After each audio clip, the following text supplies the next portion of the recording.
Assalamualaikum warahmatullahi wabarakatuh. Alhamdulillahi rabbil alamin. Wassalatu wassalamu ala ashrafil anbiya'i wal mursalin Sayyidina wa maulana Muhammadin wa ala alihi wa ashabihi ajma'in, amma ba'd.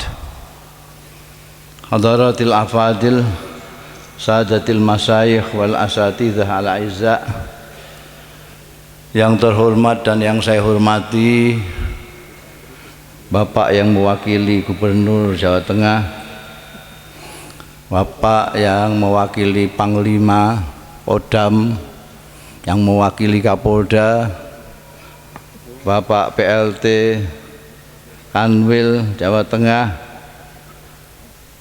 pendek kata semua penjabat yang hadir lah, baik sipil, TNI maupun Polri.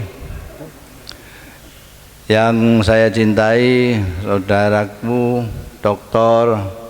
Nur Ahmad, pimpinan dan para pengurus pengelola Masjid Agung Jawa Tengah, pimpinan Nahdlatul Ulama Semarang, Suryatan wa Tanfidiyatan, para sesepuh, bini sepuh, ibu-ibu, bapak-bapak, teristimewa adik-adikku, remaja Masjid Agung Jawa Tengah yang saya cintai. Hadirin hadirat rahimakumullah. Pertama-tama saya harus memanjatkan puji syukur kehadirat Allah Subhanahu wa taala yang malam ini telah memperkenankan saya untuk sowan di Masjid Agung ini dalam rangka menghormati tahun baru Hijriah Muharraman. Mudah-mudahan perjumpaan kita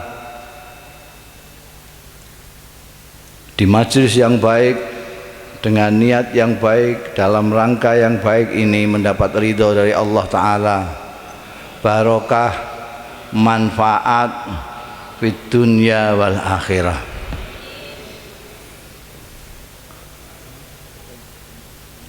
Awal tahun Hijriah inilah momentum yang paling baik bagi kita kaum muslimin muslimat untuk mengoreksi diri, ngrayangi awake dhewe, ngrayangi awake wong diamuk ngono, mengoreksi, meninjau kembali. Saya khawatir karena kita itu sehari-hari dalam setahun terlalu sibuk, meskipun kita sendiri kadang-kadang tidak tahu kita itu sibuk apa. Yang dari barat ke timur, yang dari timur ke barat, yang dari selatan ke utara, yang ke utara ke selatan, sibuk yang enggak jelas. Sekarang saatnya kita itu bicara dengan diri kita sendiri. Kesibukan kita selama ini itu sudah pas apa belum sebagai hamba Allah yang dipasrahi Tuhan menjadi khalifahnya di muka bumi ini. Kalau kita melihat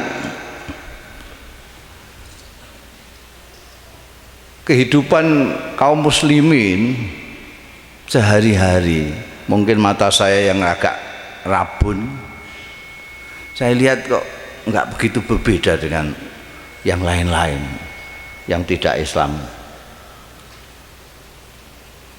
Podo nek pas pengajian gini ya kita beda, do kuplukan kabeh, malah ada durung kaji bareng ketunan kaji. Tapi kalau di jalan kadang-kadang kita tidak bisa membedakan, nguyai do ngadeg kabeh. Jadi sing santri sing endi sing ora santri sing endi gak jelas. Kabeh nguyahe ngadeg ning pinggir dalan. Yang suka berkelahi juga bukan yang non Islam saja, yang Islam lebih banyak. Sing korupsi gitu jenenge ae Islami banget. Sampai lihat itu sing ketangkep loh ya. Nggak tahu yang nggak ketangkep. Yang ketangkep itu jenenge Islami banget. Nggak usah saya sebutkan namanya lah, itu kurang etis.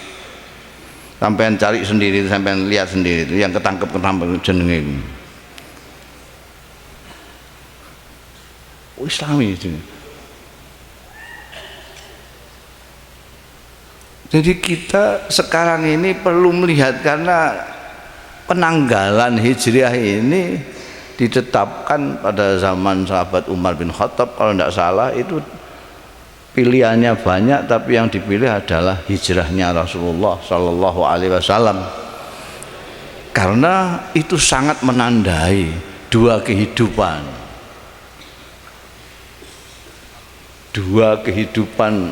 Pertama, kehidupan di Mekah yang dipenuhi dengan kejahilian, dan di Madinah. Madinah itu bahasa sekarangnya modern. Madinah itu, makanya orang sering bilang Madani itu maksudnya supaya seperti Madinah, bukan supaya madan-madanan kan. Jadi makanya sekarang tidak ada hijrah lagi, yang ada adalah pengertian makna dari hijrah itu. Dari tempat, dari sesuatu, dari pijakan satu ke pijakan lain yang lebih baik. Lah untuk pindah hijrah dari yang tidak baik ke yang baik itu, atau dari sekarang ke nanti, atau dari hari ini ke besok, itu kita memerlukan meninjau kita ini kemarin apa, selama ini kita itu ngapain. Kalau sudah baik, ngapain hijrah gitu. Kalau kita selama ini merasa sudah baik, bos rasa hijrah yang dindi sapi kok. Kecuali kalau kita merasa kurang baik, baru kita hijrah ke tempat yang lebih baik.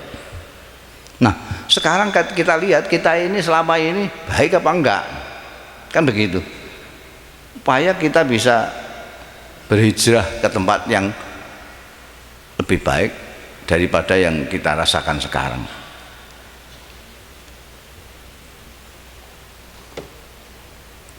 Sekarang ini Anda bisa melihat sendiri dalam kehidupan sehari-hari.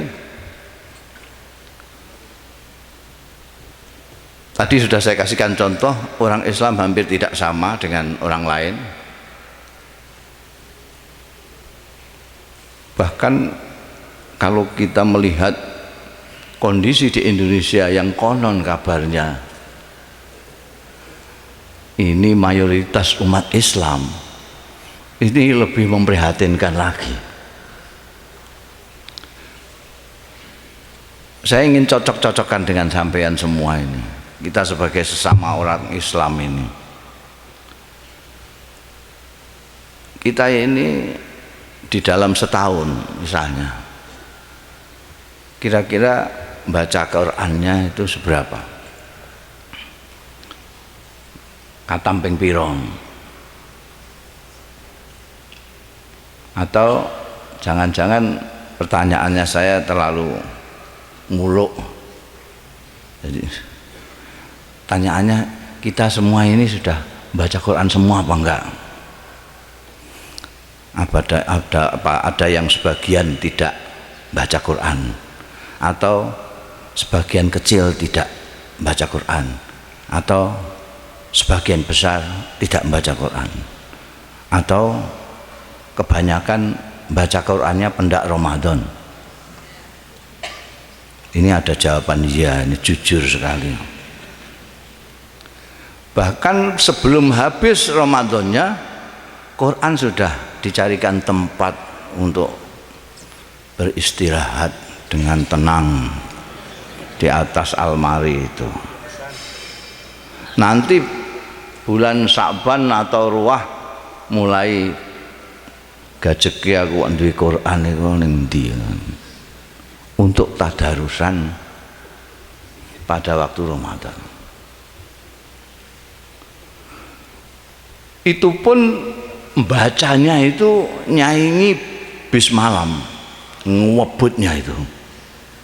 Karena pamrihnya itu satu bulan Ramadan itu bisa khatam minimal 3 kali. Padahal dulu ulama-ulama banyak yang khatamnya 50 tahun. Di samping yang sehari khatam juga ada, tapi yang banyak ada yang 50 tahun. Kita itu maunya satu bulan khatam 3 kali. Ya dengan cara itu, sistem bis malam itu. Sampai huruf-hurufnya ketelan semua. Nggak jelas, orang yang dengarkan saja nggak jelas apa yang dibaca. Saya sudah pernah mengusulkan MUI, ini ada MUI enggak ini? MUI ya, itu saya pernah usulkan, mungkin suara saya kurang keras jadi tidak didengarkan. Ini kan usumnya survei, musimnya apa namanya istilahnya, survei, penelitian, dan hebat itu. Survei sekarang itu tahu, pilkada masih belum, sudah tahu siapa yang akan menang. Itu kan hebat banget itu. Lah, mbok sekarang MUI itu timbangannya ngurusi label halal tok ae. Penggawean opo itu?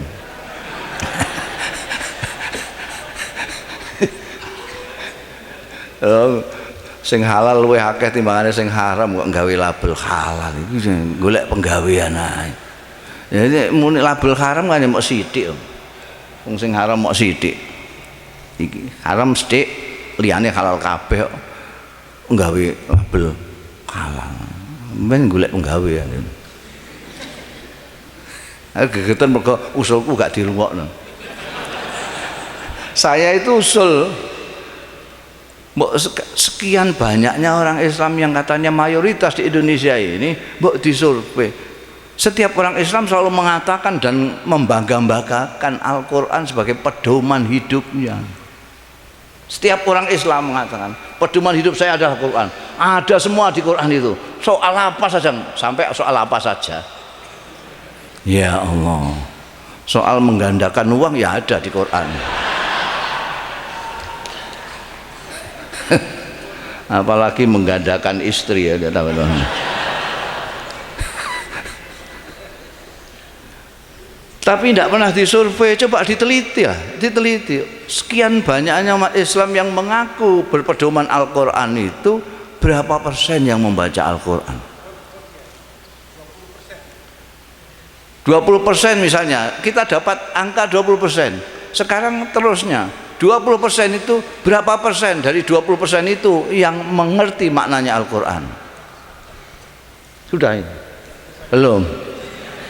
Kalau sudah misalnya dapat 5%, kita tanya lagi dalam kuesionernya itu, dari 5% ini berapa persen yang mengamalkan Al-Quran? Saya yakin kalau itu dilakukan dan kita mendapatkan hasil yang valid, itu bisa untuk menyelesaikan seluruh persoalan di Indonesia ini. Keyakinan saya sangat tebal karena mayoritas umat Islam ini di Indonesia ini mayoritas umat Islam. Jadi kalau ada koruptor ya orang Islam. Nah yang akeh dhewe yo copet yo Islam.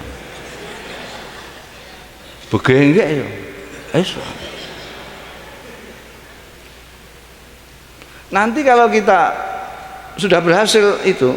Oh, 20% yang baca Quran ini hanya 20%. Makanya oh, yang ngerti maknanya cuma 2%. Oh, yang ngamalkan tidak ada. Ya mesti saja begini. Nanti ini semua bisa, misalnya untuk bahan yang menyusun kurikulum, silabus, pendidikan dan segala macam. Ini nanti untuk bahan macam-macam ini. Ini loh. Saya pernah mengusulkan pada waktu sensus itu, mau titip itu. Katanya sudah terlambat. Ya sekarang ini mumpung nanti ada sensor lagi, ada yang ingatkan ya. Ini penting sekali. Nah, enggak orang Islam ini mau ikut-ikutan dah. Orang sing kita gagah dieloni. Kita serbane gudi melok. Kita jenggote sak dodo melok. Kayak itu. Elok-elokan itu berarti dia enggak punya pedoman. Quran sendiri tidak ditafsirkan secara massal, yang dimasalkan adalah terjemahan. Saya paling tidak cocok dengan Quran diterjemahkan itu. Pak PLT Kak Kanwil catat ini, beritahukan sama menterinya nanti. Sudah ada tapi saya tidak cocok, tetap tidak cocok. Kenapa? Quran tidak bisa diterjemahkan, terutama dalam bahasa Indonesia. Kalau diterjemahkan dalam bahasa Jawa masih mengkek-mengkek bahasa Jawa. Tapi kalau bahasanya bisa, bahasa itu nggak bisa. Di dalam bahasa Arab itu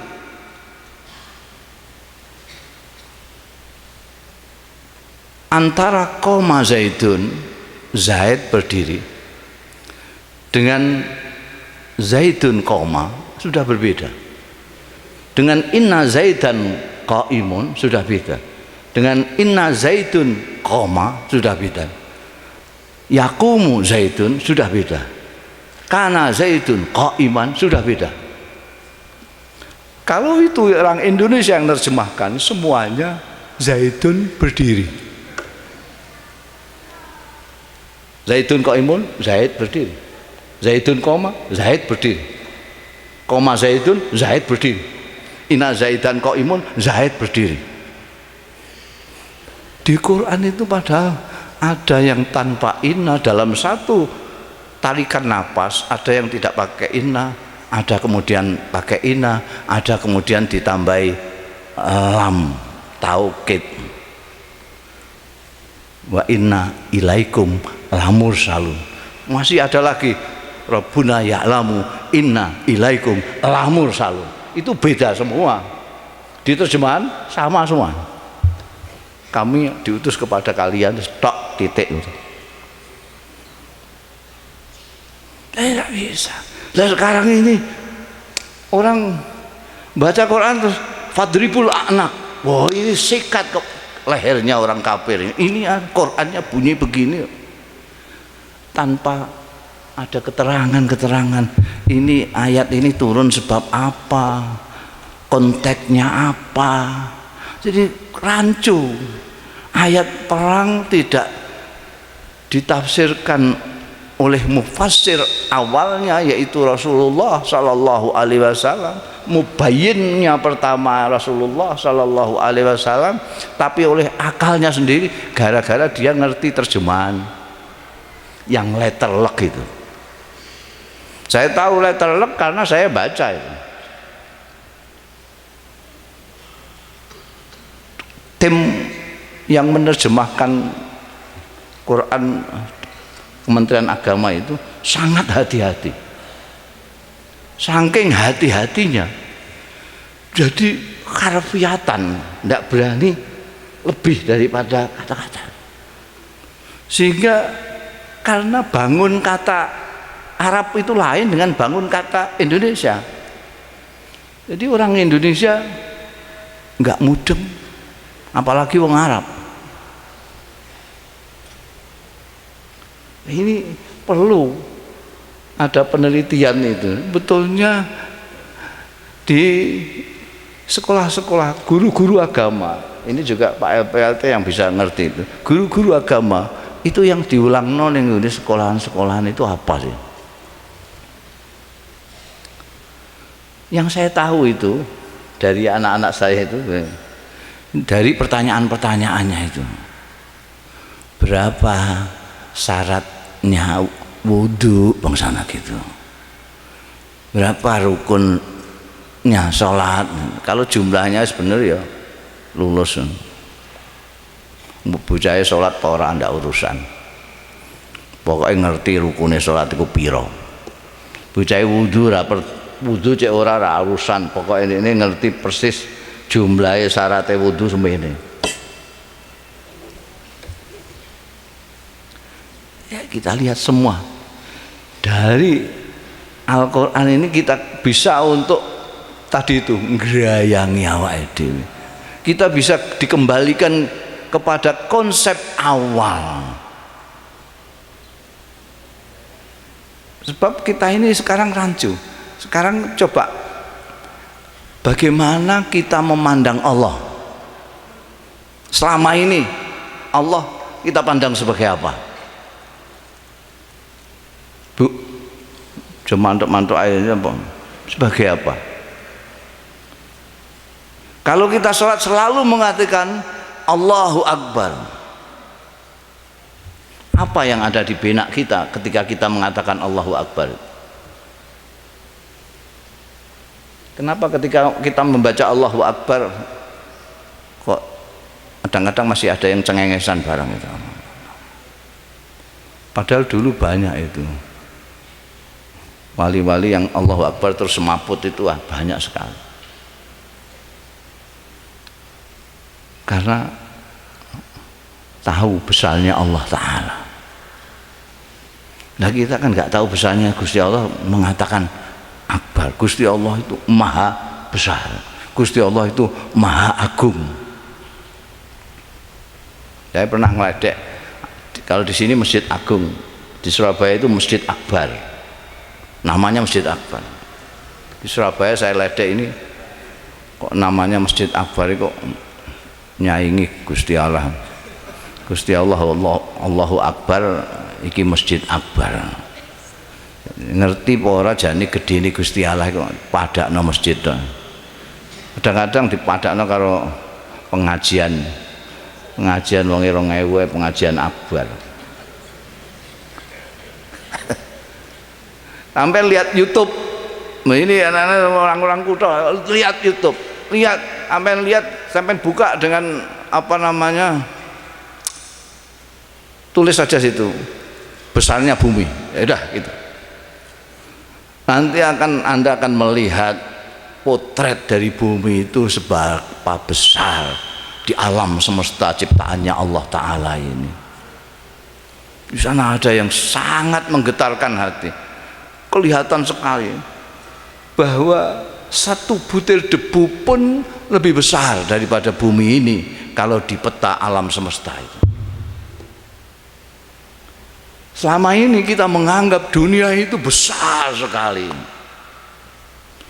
dan kita yang menjadi penduduknya itu bersama sekitar 7 miliar itu merasa besar, kadang-kadang seolah-olah besar sekali. Padahal orang-orang dulu itu kalau Allahu Akbar itu memaknai dalam hatinya.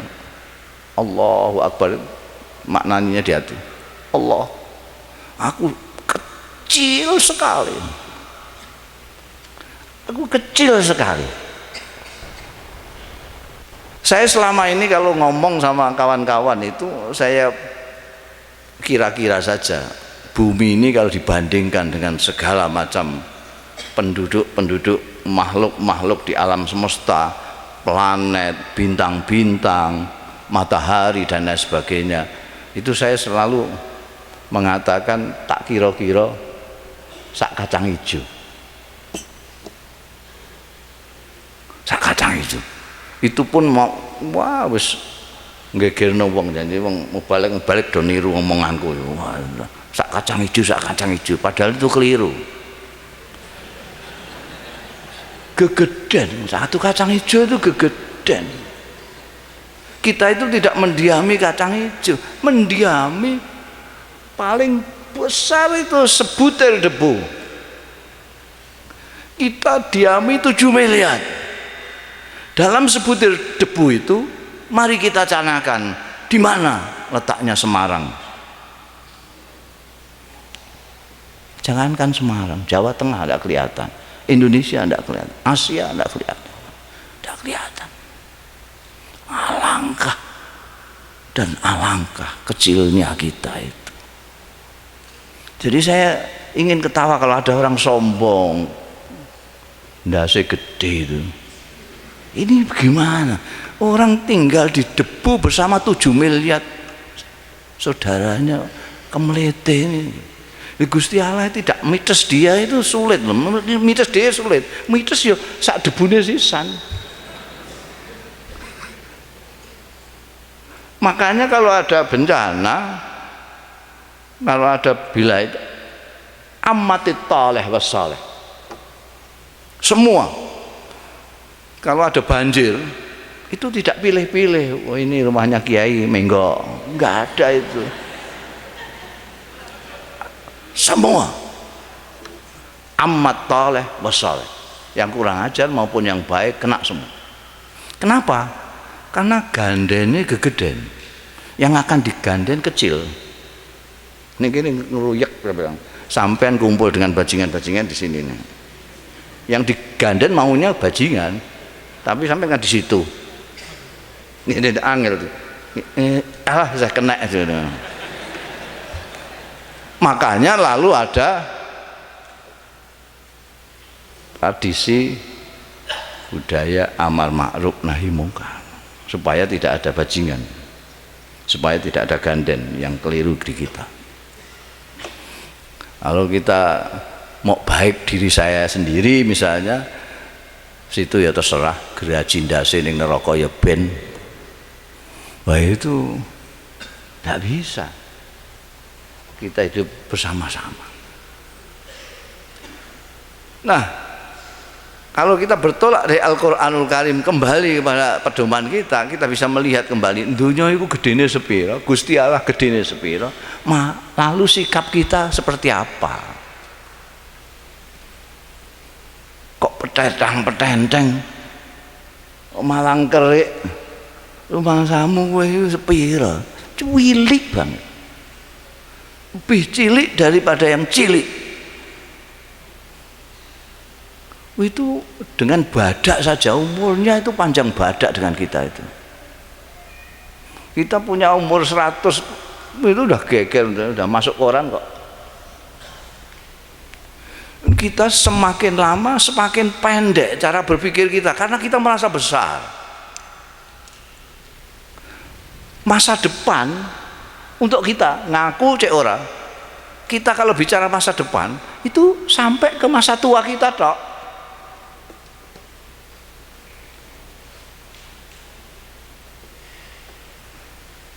Kalau Al-Quran menyatakan supaya melihat apa itu fal tandur nafsun maqaddamat lighad, itu dimaknani masa depan. Jadi kita harus mempersiapkan anak kita untuk masa depannya, bagaimana dia bisa menjadi PNS yang gajinya banyak, atau sebagai dokter yang pasiennya banyak, atau jadi itu masa depan ya itu. Tidak kok sampai akhirat tidak ada. Lalu sekarang lebih pendek lagi. Orang berpikir soal pilkada itu kan persoalan 5 tahun. Disangkanya itu persoalan seumur hidup. Padahal 5 tahun lagi ada pilkada lagi. Dan orangnya ganti lagi mungkin. Umpama ada incumbent itu ya paling 2 kali 3 kali nanti akan selesai lagi. Tapi kita mikirnya itu ketika kita mendukung ini mendukung itu, pertentangannya itu seolah ini masalah sampai hari kiamat. Cuma 5 tahun kita tidak bisa berpikir seperti itu. Ini kita baru melihat dari jangka waktu kehidupan kita. Sekarang kita melihat Allah Ta'ala itu apa? Sekarang banyak orang yang menganggap kalau dirinya marah itu berarti Gusti Allah marah. Itu lebih pengung lagi, bahasa Rembangnya pengung itu. Lu kalau dia ini muak mangkel berarti Gusti Allah mangkel. Jadi wong diamuki kabeh. Oh dia tidak seneng sama orang terus dimangkeli kabeh. Rumangsane Gusti Allah ya mangkel soal. Oh jahanam kamu. Lah kok ngerti nek jahanam? Aku mangkel soal mbek kowe. Jadi Gusti Allah itu apa? Gusti Allah itu seperti apa? Apa seperti Panglima Kodam? Apa seperti Kapolda? Apa seperti ketua masjid ngono? Kayak apa? Apa kayak presiden? Ya nggak pernah berpikir ke sana. Gusti Allah itu. Gusti Allah itu mempunyai 99 nama yang kita ketahui. Sebetulnya masih ribuan lagi. Kalau Anda preteli satu persatu, kalau Anda hafal dan Anda lihat satu persatu asma-asma Allah itu, akan berubah cara kita memandang Allah, dan akan berubah juga pandangan kita kepada hamba-hambanya Allah. Ini berkaitan. Pandangan kita kepada Allah itu mempengaruhi pandangan kita terhadap hamba-hambanya Allah. Ada asma Allah itu yang paling banyak kita ketahui Ar-Rahman Ar-Rahim. Itu mungkin yang membuat kita itu saenake dhewe. Alah Ar-Rahman Ar-Rahim. Gusti Allah itu maha belas asih. Saakenan Gusti Allah itu. Emang nyiksa aku ya saake lah. Wong aku wong cilik. Ning dunya wis rekoso mosok disiksa. Wis ora mungkin lah. Ar-Rahman Ar-Rahim. Ada yang nyekeli tok Gusti Allah itu sadidul iqab.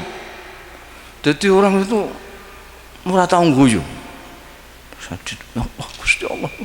Siksanya luar biasa, sadidul iqab.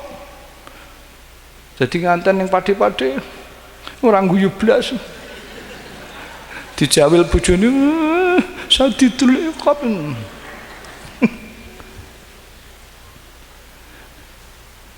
Itu mempengaruhi sikap perilaku orang, pengenalan orang. Ini mau sing kenal mau siji tok Ar-Rahman Ar-Rahim biasanya terus sembrananan. Sadidul iqab, oh iku wonge njekutut terus saya.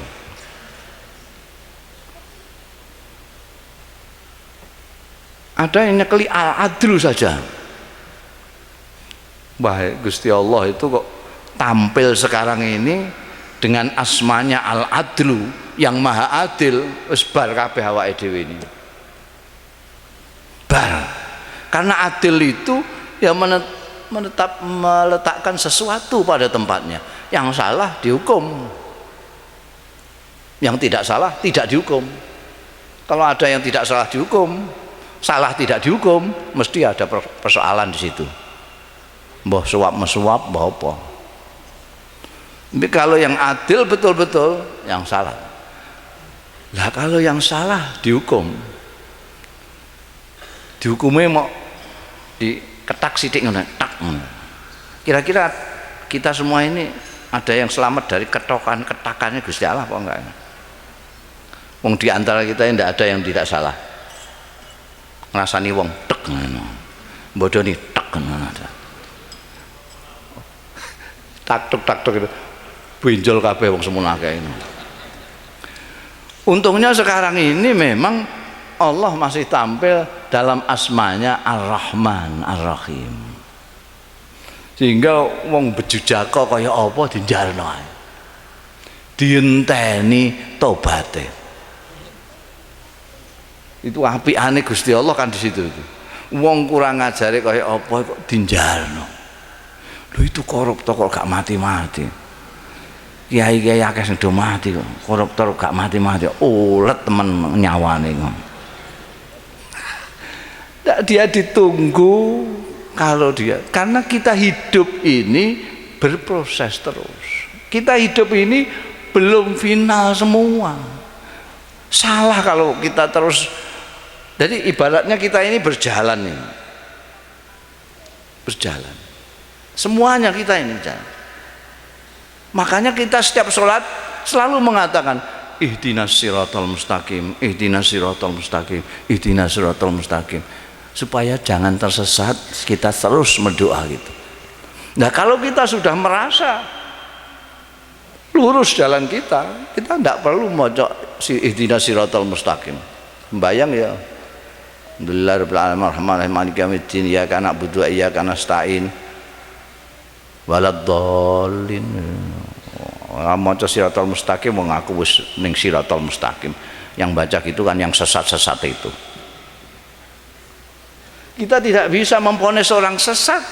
Karena apa? Karena semuanya masih dalam perjalanan. Ini kok ada yang berani-berani orang masih dalam perjalanan kok sudah sesat. Duh, nanti ini kalau di sana ketemu orang yang menunjukkan jalan, kan dia tidak sesat lagi. Malah kamu yang mengatakan sesat, nanti ning kono ono perapatan pirang-pirang malah sesat. Bisa saja. Loh, itu sejarah menunjukkan Abu Sufyan itu panglima perang Uhud dari pihak lawannya Kanjeng Rasul sallallahu alaihi wasallam. Di sini panglimanya Kanjeng Nabi, di sini panglimanya Abu Sufyan.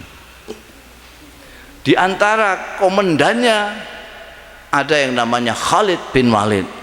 Ini yang ngocar-ngacir pasukannya Kanjeng Nabi di Uhud karena pasukannya tidak disiplin. Desersi.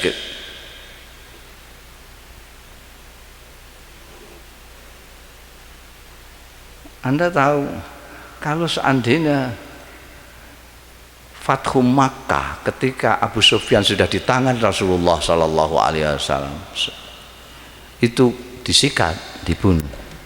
Tidak ada ceritanya Abu Sufyan menjadi orang Islam, tokoh Islam. Khalid bin Walid yang ngocar-ngacir pasukan Islam di Uhud masuk Islam. Sebelumnya ada Umar bin Khattab yang akan membunuh orang Islam, akan membunuh Kanjeng Rasul sallallahu alaihi wasallam. Masuk Islam. Hindun, kenal Hindun? Hindun itu istrinya Abu Sufyan yang ngemah-ngemah jantungnya Sayyidina Hamzah di perang Uhud masuk Islam. Ikrimah, Anda kenal Ikrimah? Ikrimah itu anaknya Abu Jahal, ikut berperang bersama ayahnya melawan umat Islam, masuk Islam. Kita tidak tahu skenarionya Allah Subhanahu wa ta'ala, rencananya Allah Ta'ala. Kita tidak boleh mendahuluinya dengan lalu memvonis orang yang masih di perjalanan, kamu ini ahli neraka. Tidak bisa.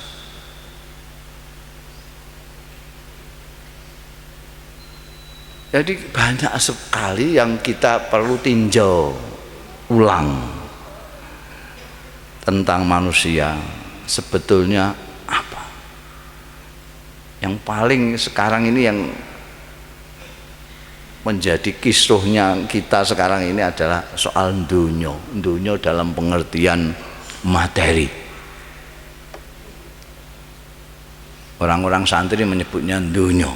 Dunyo itu bisa jah, kedudukan, pangkat, kekuasaan, bisa harta, kekayaan, dan kepentingan-kepentingan lain yang bersifat duniawi.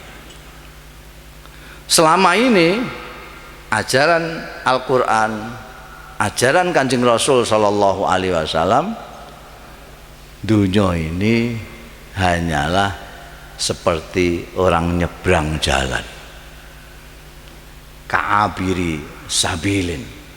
Orang hidup di dunia ini hanya seperti orang mampir nyabrang jalan.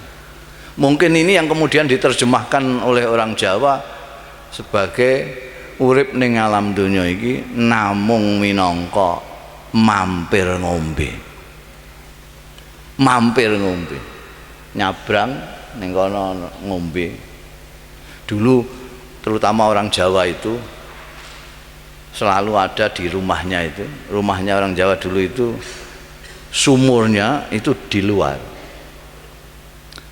Separuh disikik gini, separuh untuk orang rumah, separuh untuk saudara-saudara yang lewat jalan. Barangkali kepanasan mau raup, mau ijik barang itu bisa nimbo di sumur itu. Lalu ada di depan itu kendi-kendi, 3-4 kendi, jagani kalau ada saudara-saudara yang lewat itu mampir ngombe kalau ngelak. Sekarang tidak ada semua itu. Tidak ada semua. Padahal itu bagus sekali. Ono kendi di situ menolong orang kehausan. Sambil ngeling-ngeling kendi ki kok lemah. Kendi itu dari apa? Dari tanah. Isinya apa? Air. Mengingatkan tanah air terus. Mengingatkan tanah dan air. Itu seperti itu. Orang yang dunia mau ngampir ngombe. Tapi apa yang kita lihat sekarang ini? Kita ini kebanyakan tidak mampir, ngebrok. Ngebrok. Kalau nyebrang, kalau mampir ngombe terlalu cepat, udahlah kita bilang saja urip ning alam dunia iki kaya nginep hotel. Iki dadi sorong dino telung dino iso ngantek seminggu.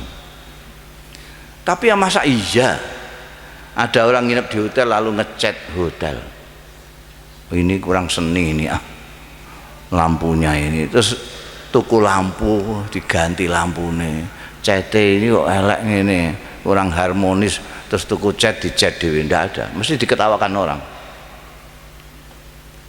Nah, kita itu hidup di dunia itu kan gitu, itu di dunia. Pikiran kita itu orientasinya duniawi semua. Makanya saya ingin tanya, kalau ada orang podo-podo Indonesia nih kok tukaran?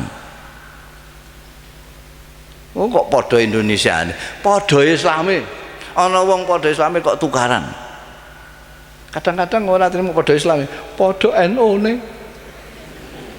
Tukaran, coba sampean selidiki itu apa yo-yoan swarga ngono apa piye?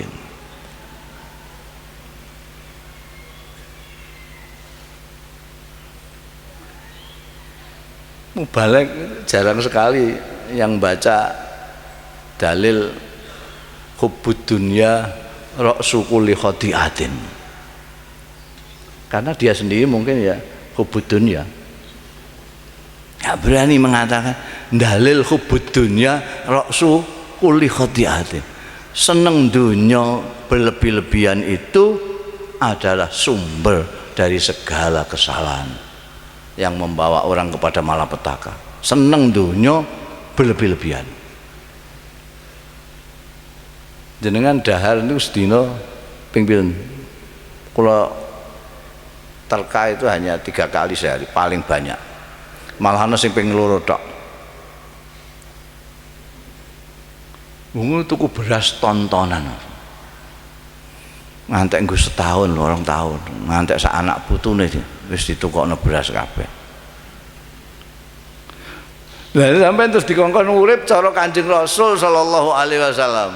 Jarene sing paling apik dhewe iku mengikuti jejaknya Rasulullah sallallahu alaihi wasallam. Sampeyan nek kula kandhani Kanjeng Rasul niku rezekine tek plung. Rezekine Kanjeng Nabi niku tek plung. Ora ana sing wani nglakoni. Teplung niku artine kaya manuk.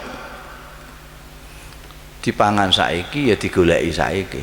Sesuk ya digoleki sesuk. Apa ana wong saiki sing wani ngoten. Belas kiyaine ae rawan.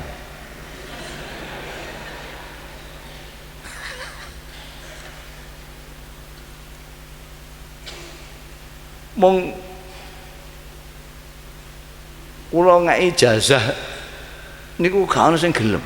Padahal nek kula kandha iki ijazah saka Sunan Kalijaga. Wes rebutan wong niku. Suwenenge ra karuan. Malah gelem ngeki rokok. Ji Samsungan sak pak. Tapi kula kei ijazahe Kanjeng Nabi ora wani nglakoni. Mbah nek jamaah ngene kira-kira wani nglakoni iki. Purun kula kei ijazahe Kanjeng Nabi.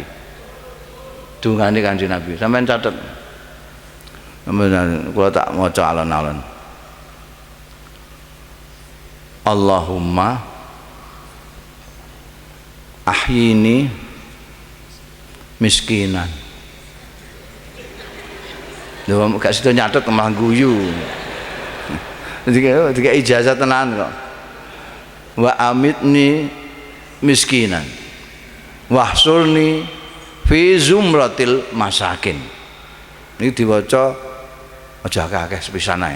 Mangke nek kemanten sampean sing payah. Allahumma ahyini miskinan. Ya Allah, berilah aku kehidupan miskin. Wa amitni miskinan. Dan nanti aku panggil dalam keadaan miskin. Dan kumpulkan aku dengan orang-orang miskin. Kenapa kita tidak berani? Ini meh nyatet rasido.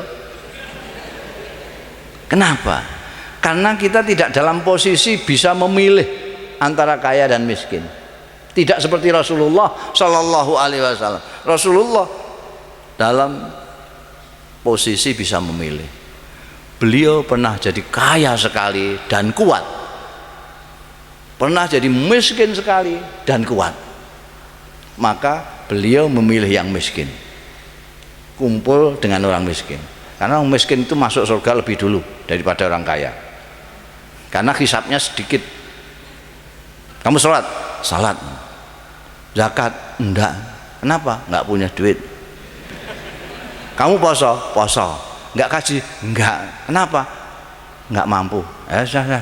Swarga. Cepet. Lah orang kaya ini lama sekali. Tahunan menunggu saudaranya yang melarat sudah masuk surga, dia masih diintrogasi, tidak habis-habis itu. Kau punya duit sekian banyak dari mana saja? Kamu gajinya kan cuma sekian. Kok bisa sekian dari mana? Ya itu kalau ada apa? Yang jelas, dia itu integrasinya ya detail sekali. Dari mana? Jelaskan. Mas, kalau mau polisi mbek jaksa kalau ora apa-apane, malaikat kok mencicil ngono tak takok. Dari mana duitmu? Itu loh. Terus didudono CCTV-nya itu. Ini rumah samu ndak disorot dari atas. Wong manusa iso gawe CCTV kok. Gusti Allah ndak bisa. Kita itu disorot semua nanti. Terus diketokno kelakuan kita. Oh yo, delok. Iku amplop kondi ya. Oh. Ketok amplop ya ilah ilah. Sak isine ketok kabeh. Lah iki kowe mbok hitung ning gone toilet to ya. Masya Allah, kula mbayangno nek maknani Quran terus kali kula bayangno dengan kehidupan modern sakniki niki, Masya Allah. Dadi mangke niku wonten CCTV dibuka untuk pembuktian itu. Ben darah iki lho. Kowe iki. Sing brosot kandange tanggane sapa itu. Iki kandang pitik tanggamu to kuwi. Iku kowe ngondok loro. Masa. Lah iku mau didelok dhewean gak apa-apa. Lah iki didelok mbek maratuwa bareng ya cilaka tenan.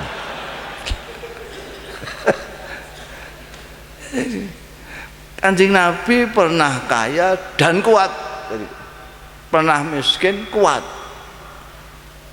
Jadi beliau dalam posisi bisa memilih, saya milih miskin saja, mlebu swargane cepat. Lah kita ini tidak dalam posisi itu. Kita kaya ndak kuat, melarat kepeksa. Jadi ndak bisa milih. Tapi minimal kita ndak usah berlebih-lebihan lah. Ajarannya Kanjeng Nabi itu seperti itu kok, ka'abiri sabilin. Dunia ini hanya untuk sarana kehidupan yang lebih abadi nanti. Jadi jenengan niku nyambut gawe nggih monggo, tapi kudu diatur niate. Niate aku nyambut gawe menika angge ngongkosi keluarga ben saged tenang ibadahe, apa iturute. Aja kok terus ben sugih, ben anu, ngetutno sugih niku sampean mboten sugih-sugih. Mboten iso sugih sampean niku. Sugih niku wong bahasa Arabe ghaniyun. Kosok wangsule fakirun. Mulane Gusti Allah disebut Ghaniyul Hamid. Gusti Allah niku maha kaya, kita wa nahnu fuqara. Kita itu orang-orang fakir. Asal maknane ghani menika tidak butuh. Fakir butuh. Jadi omahe magrong-magrong nganggo peselin segala macam, tapi isih melok antri BLT, bantuan langsung tunai. Niki nggih ampun sampean paido mergo ndekne pikir. Mobile 7, omahe 4 kok isih korupsi. Ampun sampean guyu, niku pancen pikir. Mulane kula ngarani di Indonesia kathah wong pikir. Pikir. Sampai ora duwe apa-apa tapi ora butuh apa-apa, sugih sampean. Wah nek sugih, wah uripe alhamdulillah tok isine. Kula nggambarake kula niku gadah kanca petani. Namine Pak Jaya, alhamdulillah ya alhamdulillah. Kula seneng kadang-kadang seneng teng kene sawahe niku melok. Ya mbake nggarap sawah. Terus begini Tegalan, begini